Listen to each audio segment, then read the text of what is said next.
Momento Responde Aí, à luz das Escrituras.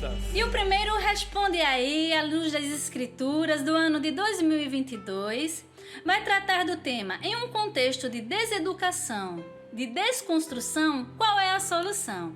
E nós vamos tratar desse tema estreando o primeiro Responde Aí do ano, com a participação descontraída, simpática e não menos gabaritada da professora Ísia Brito. Ela é membro da Igreja Batista da Concórdia em Recife, idealizadora do Ministério de Datque, graduada em Educação Cristã, graduada em Pedagogia, pós-graduada em Ensino Religioso, pós-graduada em Segurança da Criança, pós-graduada em Prevenção de Drogas, pós-graduada em Educação Religiosa, pós-graduada em Docência Online. Professora Ísia, ela é uma erudita, mas passa o conhecimento de forma simples e acessível. Professora Ísia, obrigada por mais uma vez aceitar o nosso convite, e você tem a oportunidade de dar as suas palavras iniciais. Boa noite, Nédia, boa noite a cada ouvinte. Eu me sinto muito feliz em poder participar deste momento e poder dar a contribuição nesse sentido. E sou muito grata a Deus pela oportunidade, esperando que a nossa conversa possa ser proveitosa e construtiva. Sim, eu tenho certeza que será produtiva, edificante, sim. E para o mês, em março do ano passado, né, nós tivemos a participação da irmã Ísia. Então, mês que vem faz um ano que ela esteve aqui conosco e foi super edificante o nosso bate-papo. Responde Aí, com a participação da professora Ísia. E obrigada mais uma vez por aceitar o nosso convite. Nós nos sentimos assim privilegiados e honrados com a sua participação. E, professora Ísia, no segundo livro dos Reis, capítulo 11, nós temos a trágica história de Atalia, uma mulher que mandou matar toda a sua descendência, com exceção de Joás, que foi protegido. Tratava-se de uma matriarca que aspirava poder, status, e em nome dessa ambição ela matou os seus descendentes. Professora Ísia, num contexto de pais e mães cada vez mais desprendidos dos seus filhos, pais e mães que priorizam sucesso profissional e independência financeira em detrimento à relação familiar, esses pais e mães têm matado espiritualmente seus filhos à semelhança de Atalia? Muito boa a pergunta. Primeiro vamos pensar na personagem da história, né? Ela era filha de uma rainha má. Ela fazia parte de uma família real, né? E ela tinha assim, uma influência muito grande da mãe dela, até porque a mãe dela tinha as características muito influenciadoras. A mãe era muito dominadora e, com isso, consequentemente, ela influenciou sua filha. Ela foi criada também num ambiente que desagradava muito a Deus, havia muita idolatria, né? E estas influências normalmente acontecem de pais para filhos, sejam influências boas ou sejam influências más, né? Então aí vem a pergunta da questão dos pais no nosso contexto atual. Em relação a Atalia, eles continuam influenciando assim como a mãe dela influenciou. Porém, tem duas questões que a gente vai destacar: os interesses e os objetivos. Existem coisas que a gente tem interesse, existem coisas que a gente tem objetivo, né? Por exemplo, interesse. Eu tenho um interesse de assumir a educação religiosa da igreja. Mas quando eu tenho como objetivo, ele passa a ser mais forte, a busca pela sua concretização é mais forte, é mais evidente, né? Pelo objetivo, nós reaprendemos a trabalhar, nós construímos pontes, nós construímos ideias, nós influenciamos essas pessoas. Assim são pais, eles influenciam seus filhos a partir do objetivo que eles têm, como também dos seus interesses. Então, respondendo à pergunta, nem sempre os pais têm estão desprendidos dos seus filhos ou priorizam mais a vida profissional. Os pais podem ter uma vida profissional em exercício sem esquecer a educação dos seus filhos. Mas há também pais que não exercem esses dois lados paralelos um com o outro, né? Então, depende do interesse, depende do objetivo desses pais. Há pais presentes e há pais ausentes. Há pais que trabalham e são presentes e há pais que trabalham e são ausentes. Pais que assumem suas responsabilidades e pais que transferem suas responsabilidades. Pais que preparam seus filhos para se confrontarem com o mundo e pais que entregam seus filhos para o mundo educar. Então, não necessariamente a gente pode dizer que os pais que buscam crescimento na vida profissional abandonam a educação dos filhos. Há pais que exercem suas profissões sem abandonar a educação dos filhos. E há pais que estão dentro de lá todos os dias e que não sabem educar os seus filhos. Então, a gente não pode dizer que porque pai e a mãe buscam crescimento na vida profissional, eles estão abandonando a educação dos seus filhos. Pelo contrário, eles conseguem até conciliar tão bem quanto aqueles que estão em casa não conseguem conciliar, né? A gente percebe que nos anos passados as mães não trabalhavam, elas se dedicavam muito ao lar.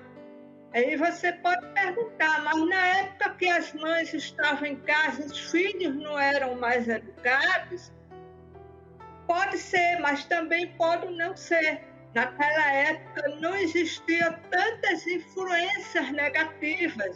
Naquela época não existia, a mídia não era tão forte, nem todo mundo tinha uma televisão. Então, as crianças, os filhos brincavam todos juntos ali, você sabia quem era o pai, quem era a mãe. Mas hoje, não. Há uma influência muito grande da mídia na formação, tanto formação secular como formação religiosa dos filhos, né? Eles são os influenciadores. E nem sempre os pais que estão em casa atentam a estas influências, mas há pais que trabalham e conseguem conciliar, conseguem educar, conseguem aprimorar os seus filhos naquilo que ele tem como objetivo. Perfeito. E bem esclarecido. A questão aqui é... Não, a gente não tratando assim de que o pai e a mãe que trabalham fora, né? E especificamente a mãe, principalmente a mãe, que antes, no caso, as mulheres ficavam mais em casa, as mães e cuidavam, eram dadas a educar diretamente os seus filhos. Mas hoje, por uma questão de necessidade, realmente, a mulher passou a ter essa jornada dupla, né? E não necessariamente todas as mulheres, a gente sabe disso, e até mesmo os pais, eles são omissos na educação de seus filhos. Tem pais, né, se referindo a homens e mulheres, que trabalham fora, que têm os seus filhos, sim, a gente sabe que muitos deles, eles fazem a sua tarefa de casa como pais responsáveis de educar. E, inclusive, tem esse paralelo que a irmã Ísia também nos apresentou. É uma realidade de mães, né, de pessoas, de pais que estão dentro de casa, pais e mães que estão dentro de casa e negligenciam essa responsabilidade, realmente, o fato de educar diretamente os seus filhos. O fato é que ficou bem claro que a irmã Ísia deixou aqui. Você pode trabalhar fora, buscar, assim, crescimento, e a gente não é contra esse crescimento profissional, crescimento acadêmico, né? A gente não ao contrário, isso é importante para o indivíduo, mas assim, desde que isso não seja a prioridade, né, irmã Ísia? Desde que isso não venha a ocupar e a roubar a responsabilidade, a minar essa responsabilidade que é do pai e da mãe, e que em alguns casos tem sido delegado, tem sido a outras pessoas e tem sido terceirizado, né? Mas assim, bem colocado da irmã Ísia, existem mães que estão dentro de casa e também têm negligenciado essa questão da educação, da responsabilidade para com os filhos. Mas pode falar. O texto que você citou aí, você vê que a Thalia, ela tinha uma mãe presente em casa, mas ela influenciou muito mal a filha, né? Ela influenciou tão mal religiosamente, porque existia muita idolatria, como criou um sentimento muito ruim dentro da própria filha, né? E isso a gente vê que havia interesses, né? Então, o objetivo de formar aquela criança num ser melhor para o mundo. Então, quando os pais pensam em educar os filhos, em ser melhor para o mundo que nós estamos vivendo, então logo ele tem um objetivo e ele trabalha para isso nesta construção. E deve-se trabalhar com esse interesse e esse objetivo, principalmente, né, irmã Ísia, empregando as forças, empregando dedicação, zelo, entendendo que os filhos são herança do Senhor. Porque quando a gente negligencia essa responsabilidade, a gente deixa de chegar junto e incutir esses princípios da palavra de Deus nos nossos filhos, né, a gente termina por matá-los espiritualmente. Exatamente. Né? Matá-los espiritualmente. E na segunda carta a Timóteo, no capítulo 3, dos versos 1 ao 4, nós contemplamos um cenário de desconstrução de princípios cristãos. Diz assim, dos versículos 1 ao 4 do capítulo 3 de 2 Timóteo: Saiba disto, nos últimos dias sobrevirão tempos terríveis. Os homens serão egoístas, avarentos, presunçosos, arrogantes, blasfemos, desobedientes aos pais, ingratos, ímpios, sem amor pela família, irreconciliáveis, caluniadores, sem domínio próprio, cruéis, inimigos do bem, traidores, precipitados e soberbos, mais amantes dos prazeres do que amigos de Deus. Professora Ísia, essa é uma profecia para os últimos dias e já contemplamos essa realidade. Fala pra gente na verdade a irmã vai completar, né? Aquilo que já vem, vai continuar falando naquilo que já vem falando anteriormente. Fala pra gente desse árduo trabalho de construir os pilares, as bases, os sustentáculos cristãos nos nossos filhos e netos, e não sermos esses personagens, nem nossa descendência desse cenário apresentado pelo apóstolo Paulo? Boa pergunta. Princípios cristãos devem ser a base de todo lar cristão. Por exemplo, eu tenho alguns princípios aqui dentro da minha casa. Aqui na minha casa eu não permito que pessoas fumem a qualquer tipo de cigarro, porque eu considero que o meu lar é um lugar que deve ser de adoração ao meu Deus.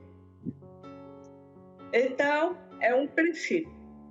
Quando os pais eles colocam como princípio Deus como Senhor, Deus acima a base do seu lar, então ele começa a conduzir os seus filhos no caminho correto. Porém, neste próprio lar haverá influências de todas as partes.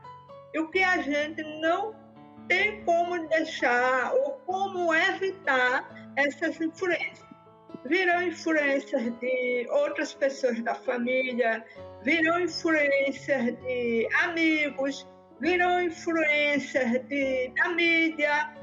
E também esses influenciadores, eles estão formando conceitos na vida dos nossos filhos.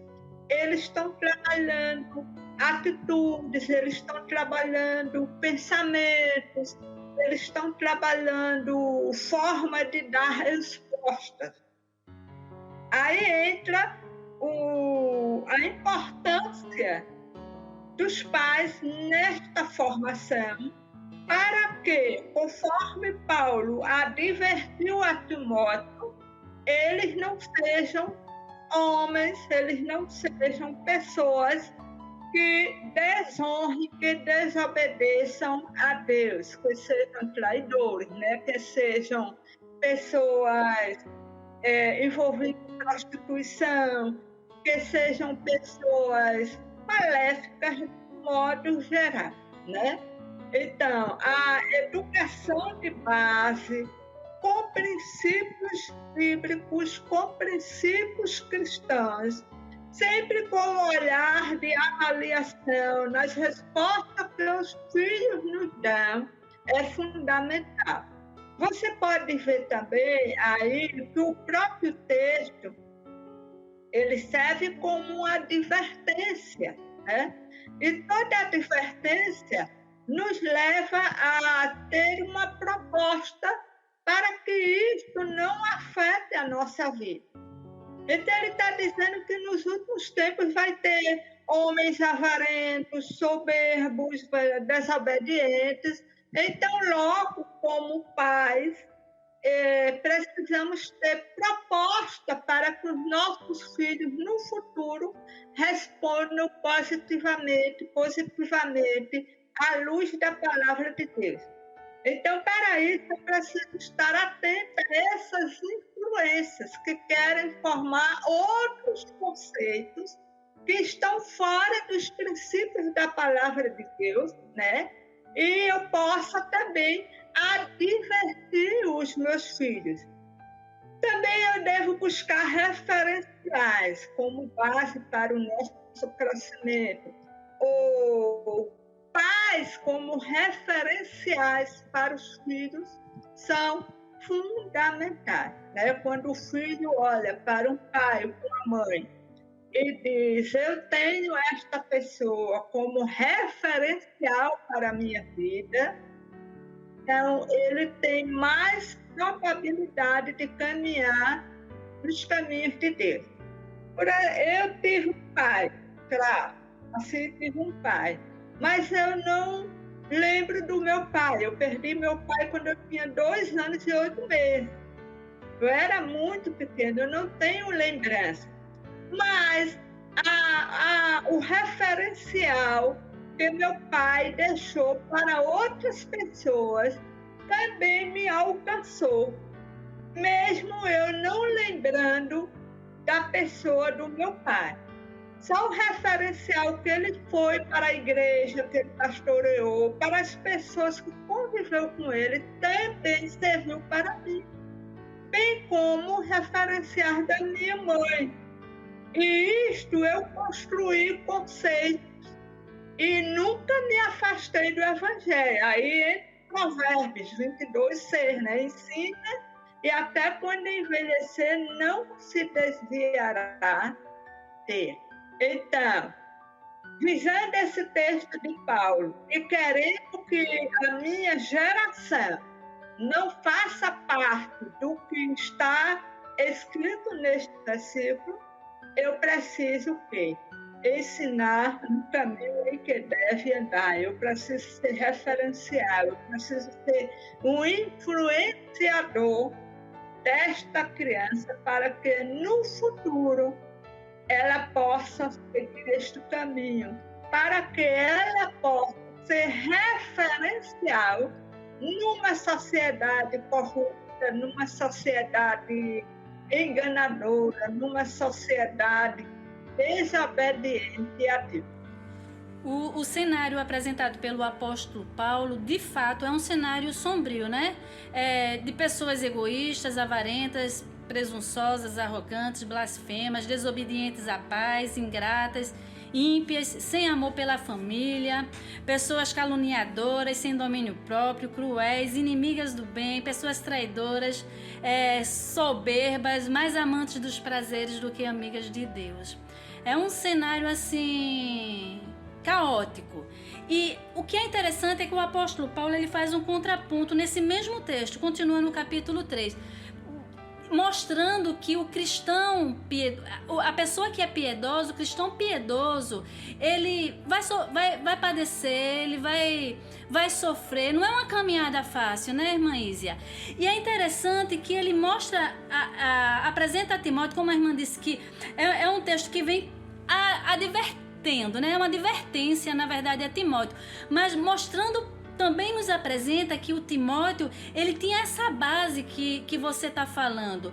Quando ele coloca nos versículos 14 e 15 desse mesmo capítulo, ele fala: tu, porém, com relação a Timóteo, falando para Timóteo, permanece naquilo que aprendeste e que fosse inteiramente e que fosse inteirado, sabendo de quem o tens aprendido, e que desde a tua meninice, ou seja, infância, sabes as sagradas letras que podem fazer-te sábio para a salvação pela fé que há em Cristo Jesus. Timóteo, ele tinha uma base sólida, né? Que tinha sido passada pela sua avó e por sua mãe. E isso deu estrutura para Timóteo para não fazer parte desse cenário, né, irmã Ísia? Ele tinha a estrutura, ele tinha a base, ele tinha referencial. Sim. Por outro lado, tanto a mãe, a avó e Paulo tinham objetivos para construir na vida de Timóteo. E do lado de Timóteo havia também a aceitação, né? Havia a aceitação daquela palavra que foi sendo construída.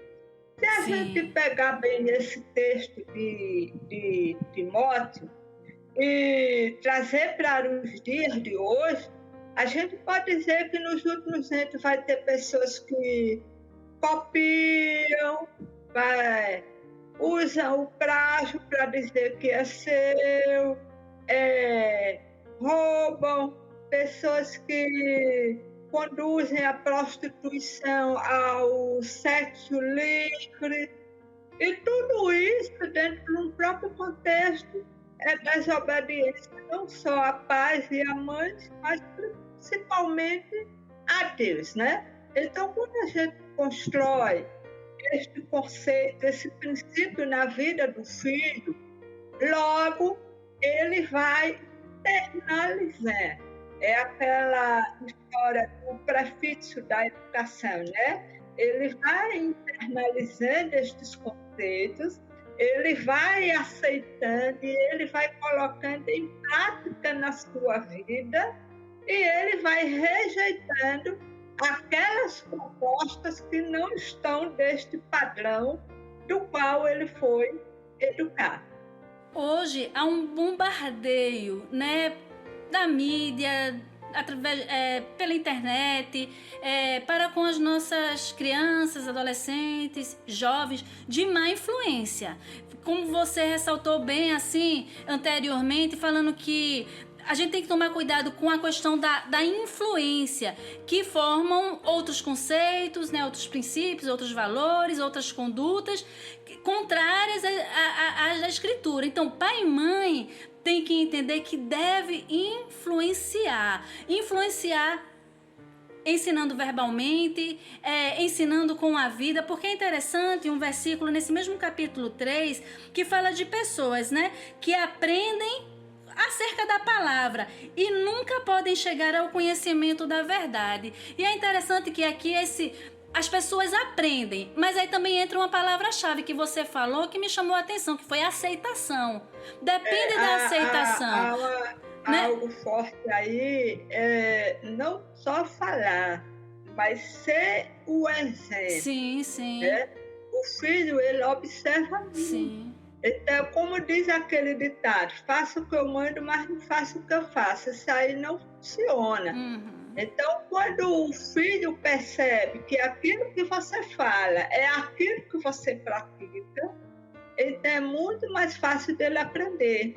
E muitas vezes a gente não precisa falar. O exemplo, a prática do dia a dia, já conduz a essa maturidade, esse crescimento e obediência. Sim, sim. E com relação a esse versículo 7 do capítulo 3, que fala de pessoas que aprendem, mas nunca podem chegar ao conhecimento da verdade, é interessante esse versículo que fala de pessoas, não é que elas não tenham a capacidade de compreender.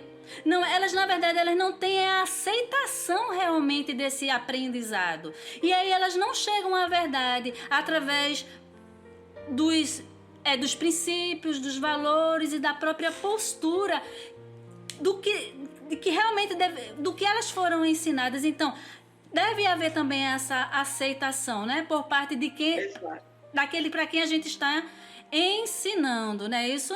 E lembrando que tanto como a irmã Ísia enfatizou, a professora Ísia enfatizou, tanto a questão verbal como a questão prática, né, isso?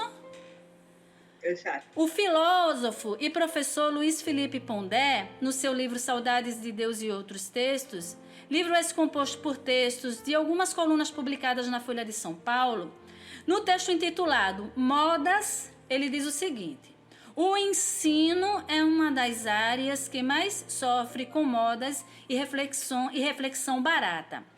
E ele cita 3 exemplos dessa mediocridade. E esse termo é usado pelo próprio filósofo no seu artigo, acerca da moda e da reflexão barata. E ele diz o seguinte, ele cita esses 3 exemplos. A moda da pedagogia contra a opressão, isto é, a desconstrução da figura do professor em nome da libertação do aluno. Segundo exemplo, a moda de educar para o mercado, ou seja, produz-se profissionais autômatos sem compreensão teórica do que se faz. E o terceiro exemplo que ele nos dá é do nativo digital, de ser um indivíduo com uma inteligência superior aos seus antepassados, aos seus ancestrais. Então, professora Ísia, fala pra gente dessa modinha e reflexão barata que assola não só as academias, mas também as nossas igrejas. O avanço tecnológico é um dos principais responsáveis por estas modinhas, né? Atualmente, a tecnologia está praticamente em primeiro lugar nessas influências. Ou seja, colocou na internet, colocou no TikTok, colocou no Instagram, colocou no Facebook, a moda pega rapidinho. Então, as pessoas estão também em busca de fama através destas modinhas interessantes. Tem que ter alguma coisa bem interessante que é para a turma ter interesse, né? Aí o que acontece? A moda é jogada na mídia para alcançar determinado grupo com aquela propaganda. E aí, por outro lado, os pais não analisam, não investigam, vai logo adotando, achando engraçado, achando bonitinho. Para tudo tem que ter critério, tem que ter embasamento, né? Tem que ter limites nesse processo educacional. E como eu falei antes, existem aqueles que querem influenciar negativamente a vida do nosso filho, tanto na área profissional como na área religiosa e etc. Por exemplo, há muitos adolescentes que eles estão pensando em ganhar dinheiro. O negócio é ganhar muito dinheiro. Então, ele vai pelo caminho mais fácil, que ele visa ganhar dinheiro dentro dessa formação profissional. E onde é que está se ganhando mais dinheiro hoje, conforme a própria divulgação, é através da mídia. Né? Jogou na mídia, vai ficar famoso, jogou na mídia, vai ganhar muito dinheiro. Então, isso muitas vezes passa a ser uma propaganda enganosa, né? E que conduz os filhos para um outro lado que não é verdadeiro. Né? Então, é preciso ter muito cuidado neste avanço da tecnologia, desse avanço digital, que leva a ter uma reflexão barata e assola, influencia também os adolescentes e os filhos. Influenciando eles, evidentemente, Nélia, vai influenciar a igreja. Né? Como é que vem essas influências para dentro da igreja? Vem através das pessoas que ela frequenta. Eles vão trazendo essas influências para dentro da igreja, essas modas, né? Mas está todo mundo usando, mas está todo mundo fazendo, mas está todo mundo, é a última, não é a última moda. Então, isso vai entrando sutilmente dentro da igreja, influenciando as pessoas, né? Então, a gente precisa ter muito cuidado. Eu posso até usar algo interessante da mídia, mas eu posso adaptar a minha realidade, né?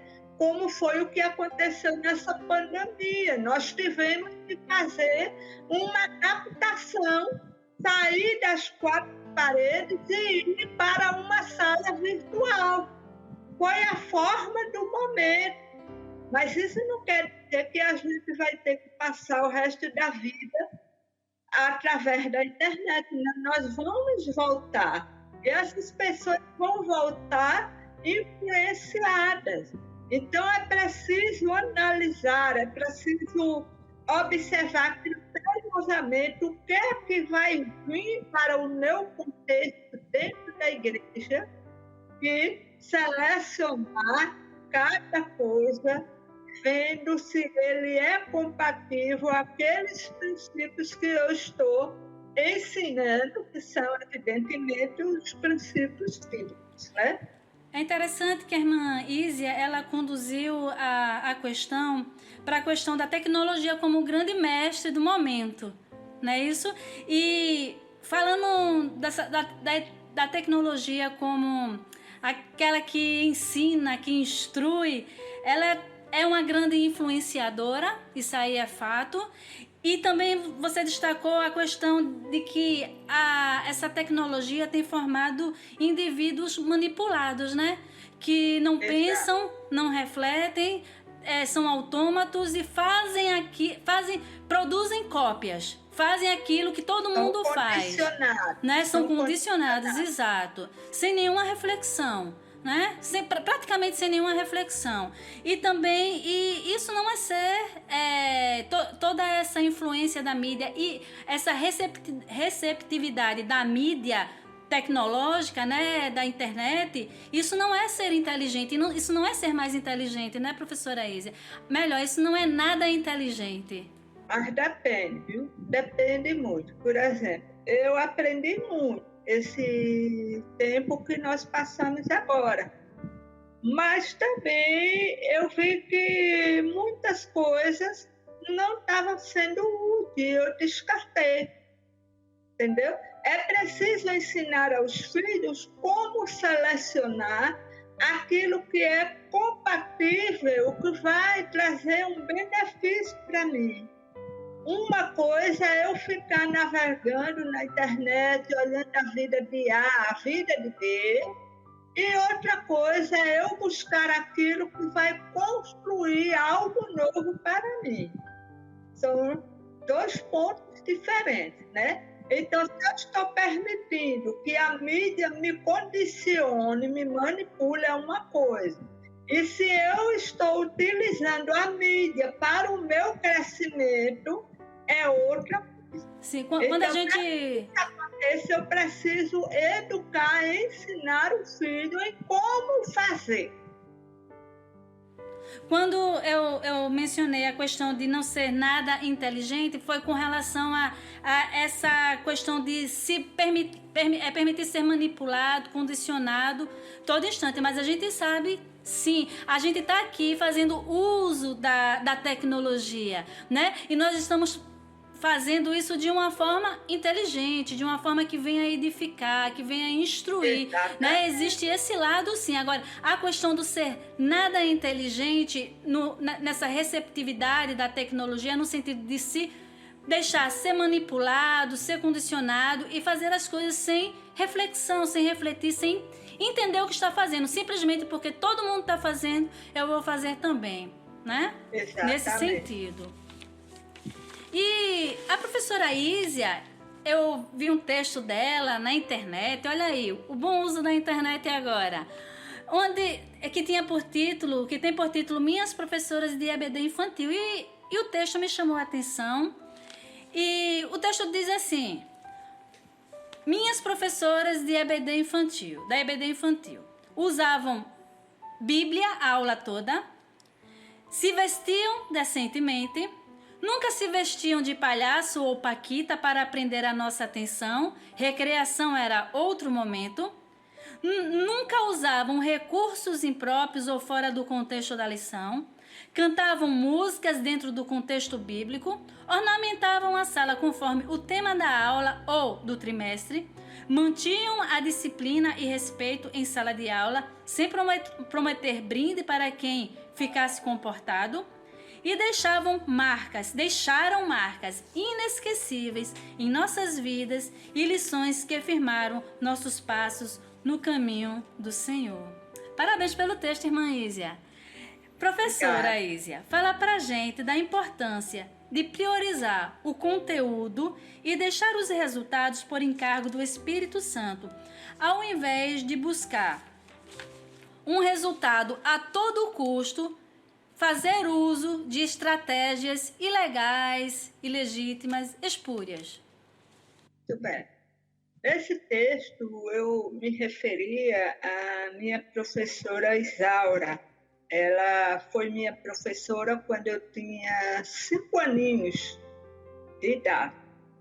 E eu lembro que a sala subia um degrauzinho, a primeira porta à direita era a minha sala. E ao subir aquela escadinha, eu já ficava muito composta, porque eu sabia que a minha professora ia me receber, ela ia parar a aula e ela ia me elogiar de pés à cabeça. Era aquela época que a gente usava muito cachinho, né, lacinho, e ela me elogiava muito. Então, essa professora, como outros professores também, marcaram muito minha vida. Nós, professores, temos uma ação muito importante na vida dos nossos alunos. Nós marcamos vidas. Essas marcas podem ser marcas boas, como podem ser marcas ruins. É claro que, como professor, eu quero deixar marcas boas, lindas marcas na vida dos meus alunos, né? Quando eu ministro curso para professores, eu sempre pergunto: que marca você está deixando na vida dos seus alunos? quando este aluno crescer, o que ele vai falar de você quando era seu professor. Então, ele vai marcar através da aula, ele vai marcar através de atitudes, ele vai marcar através de músicas, ele vai marcar através de diversas estratégias dentro da aula, né? Então, isso nós vamos chamar de quê? Resultado. Ele vai deixar resultado, porque ele também é um indivíduo usado pelo Espírito Santo de Deus para levar a mensagem ao coração de cada aluno. Muitas vezes a gente prepara uma aula, mas o Espírito Santo ele nos conduz de tal forma que nós ficamos surpreendidos. Poxa, eu preparei aquela aula dessa forma, mas ela saiu uma aula maravilhosa, né? O Espírito Santo me conduziu naquele momento para falar ao coração dos alunos. Às vezes ele diz para a gente, o que você falou, marcou, veio para mim, foi para mim. Mas não é porque nós planejamos que aquilo que ia falar era para A ou para B. Não, é porque o Espírito Santo, ele é quem nos dá a palavra a partir daquilo que a gente planeja, né? Então, nós usamos estratégias escuras. Nós selecionamos estratégias, mas o Espírito Santo é quem usa a nossa vida. Cada professor ele é um instrumento nas mãos de Deus para aquilo que ele vai falar. Assim como a professora Isaura, ela foi um instrumento de Deus para a minha vida. Se ela fosse viva hoje, eu faria questão de dizer a ela o quanto Deus tem me usado, o quanto ela influenciou a minha vida. Eu não lembro de nada ruim que ela fez na sala. Eu não lembro de um dia que ela estava com raiva. Eu não lembro de um dia que ela reclamou das crianças.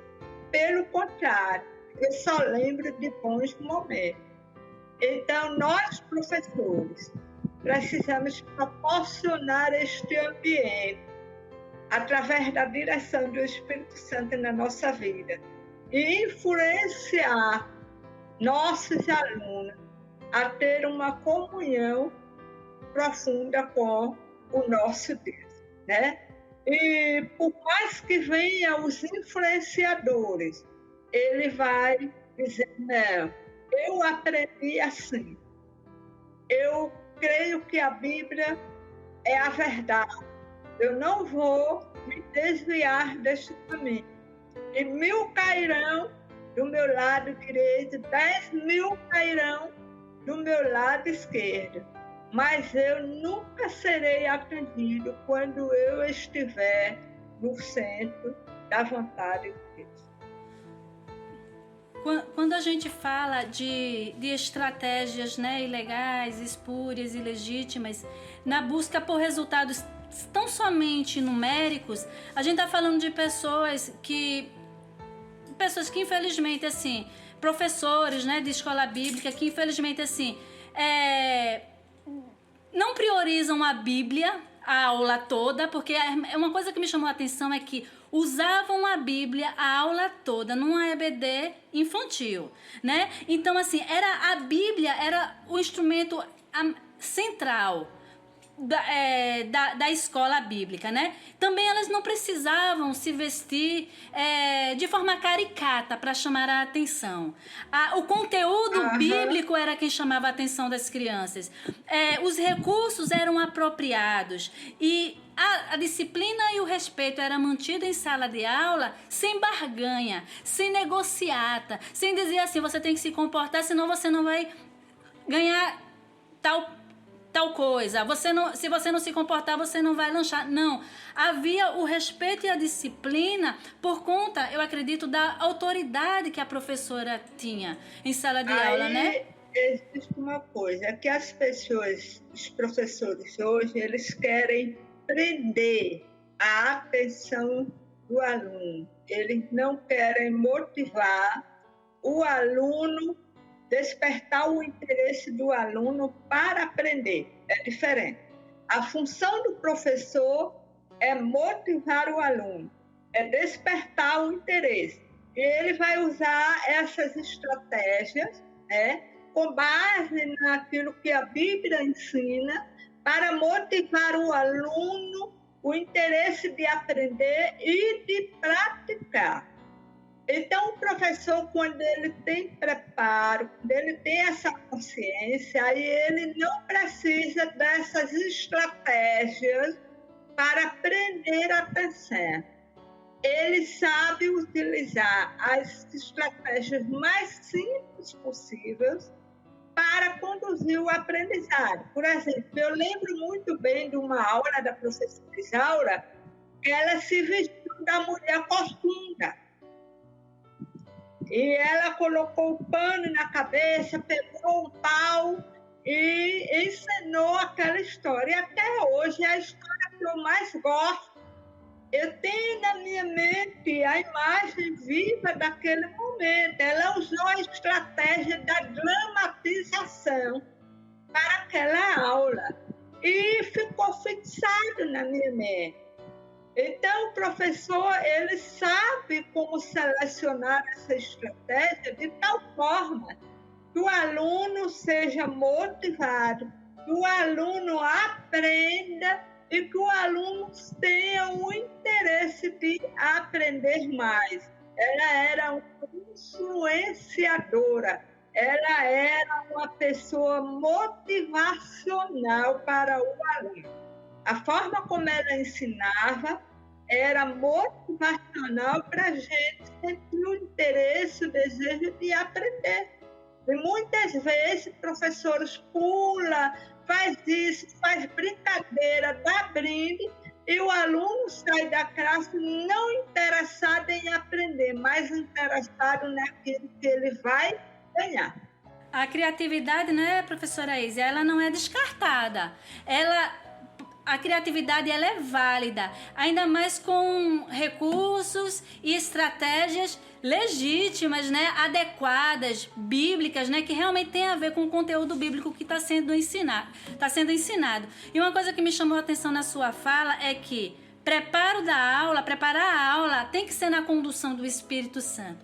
É oração, se colocar na dependência do Espírito para estar ministrando, né, no caso assim, que a gente está falando para um público, se referindo às crianças mesmo, e assim, buscando conhecimento, aprendendo da Bíblia para passar esse conteúdo robusto para as crianças, porque as crianças, elas não são a igreja do amanhã, do futuro, é a igreja hoje, né? Hoje, e tem que ter esse preparo realmente.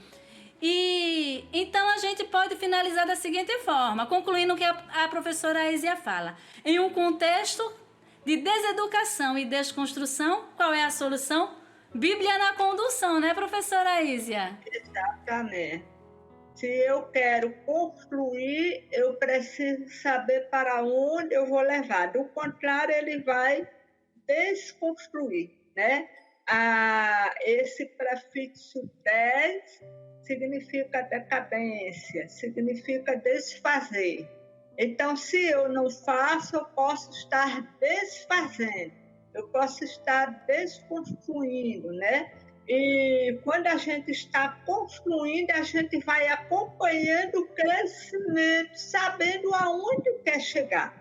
Então, na educação, eu preciso saber onde eu quero chegar com o meu aluno, onde eu quero chegar com o meu filho, para que ele possa crescer e não ser 10 na educação, ser 10%, né? Então, a educação ela vai num passo a passo, construindo o conceito, construindo princípios à luz da palavra de Deus. Então, vamos retirar esse prefixo de deseducação e de desconstrução, que significa decadência. Vamos educar e construir nossos filhos, nossos alunos, para a glória de Deus. Amém? Amém. Professora Ísia, sempre muito edificante, sempre muito gostoso, sempre muito bom falar com essa pernambucana, natural de Recife. Muito obrigada mais uma vez por sua contribuição. Deus continue abençoando a sua vida, o seu ministério e fortalecendo a cada dia a sua fé e continue te usando para a glória dele. Muito obrigada. Amém. Eu que agradeço pela oportunidade e espero que esta conversa possa ser edificante. Que Deus abençoe sua vida. Também esse ministério que tem levado essas palavras de ânimo, de construção para as pessoas. E Deus possa abençoar, possa te dar sabedoria cada dia mais e abençoar a sua família, que é tão bonita. Obrigada, irmã Ísia. Esse ministério. Amém. Obrigada, minha conterrânea. Obrigada. Deus abençoe. Amém.